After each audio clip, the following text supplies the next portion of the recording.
আমরা কিতাবে পড়ছি বাজান, ওই যে একটু আগে বললাম আল্লাহ পাক যাদেরকে একবারে কাছে বসাবেন তা করে কি বলে মনে আছে নি?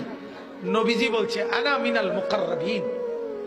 নবীজি বলছে ও উম্মত, আল্লাহর ঘনিষ্ঠ জনদের মধ্যে সর্বপ্রথম সবচেয়ে ঘনিষ্ঠ হব আমি মুহাম্মদ। হাসরের ময়দানে মাওলা আমার জন্য আল্লাহ তার সিংহাসনের পাশে আবার আমার জন্য আসন নির্ধারণ করবেন বসে বসে। আল্লাহর নবীকে আল্লাহ তাআলা বলবেন বন্ধু এই আসনে বসেন। কিতাবে আছে বাজান, নবীজি সাল্লাল্লাহু আলাইহি ওয়াসাল্লাম, একটু মনোযোগ দিয়ে শুনেন এই কথাটা। আল্লাহর নবী নিজে আয়েশা, নবীর জন্য যে আসন সিংহাসন হাসরের মাঠে, নবীজি আয়েশা এটার সামনে এরকম হাত রাখবেন, হাত, কিন্তু বসবেন না।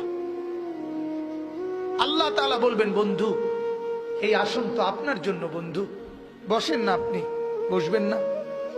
তো আল্লাহর নবী বলবেন রব্বুল আলামিন আমার জন্য বলাতে তো হাত রাখছি, আমার এটা তো আমি গ্রহণ করছি, আপনি দিয়েছেন বলে, কিন্তু আমি বসবো না মাওলা। আল্লাহ বলবেন কেন বসবেন না? আল্লাহর নবী বলেন রব্বুল আলামিন আমি যদি বসে যাই হাসরের এই বিরাট ময়দানে আমার উম্মতের জন্য দৌড়াবে কে? আমার কোথায় কোন উম্মত গুনার কারণে নাফরমানির কারণে আটকে যায় কিনা? আমি যদি না ছুটি, আমি যদি না দৌড়াই, আমি বসে গেলে আমার উম্মতের জন্য দৌড়বে কে?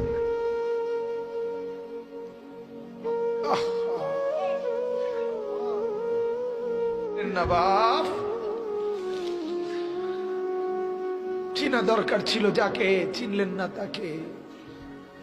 হায় যুবক, বন্ধুকে চিনলা না, দুশ্মনকেই বন্ধু বানাইলা,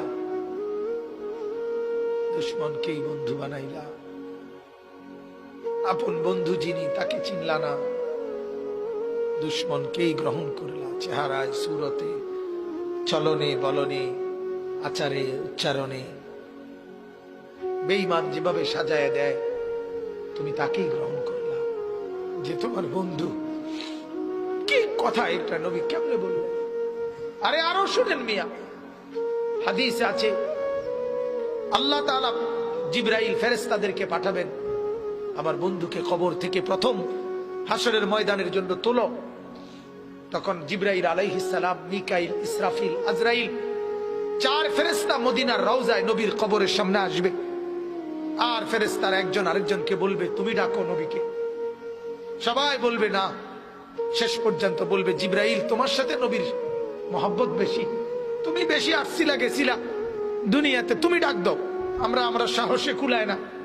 জিবরাইল তখন ডাক দিবি ইয়া রাসূলুল্লাহ আপনি ওঠেন, হাসরের ময়দানের জন্য আপনি দাঁড়ান। আল্লাহর কসম বাপ কসম, হাদিস আছে নবীজি সাল্লাল্লাহু আলাইহি সাল্লাম বলেন আমার উম্মত আমি নবী তখন এই কবর থেকে উঠেই কপালের বালু মুছতে মুছতে আল্লাহর নবী বলবেন জিবরাইল আমার উম্মত কোথায়? আমাকে নেওয়ার জন্য আসে নাই নাকি তারা জাহান্নামে চলে গেছে? জিবরাইল তখন চোখের পানি ফেলে বলবেন না ইয়া রাসূলুল্লাহ এখনো কেউ কবর থেকে উঠে নাই, কাউকে আল্লাহ এখনো উঠায় নাই, আপনি উঠলে এরপরে সবাই উঠবে। উঠেই নবী বলছে হায় আমার উম্মত কই? আমার উম্মত আমারে নিতে আসলো না।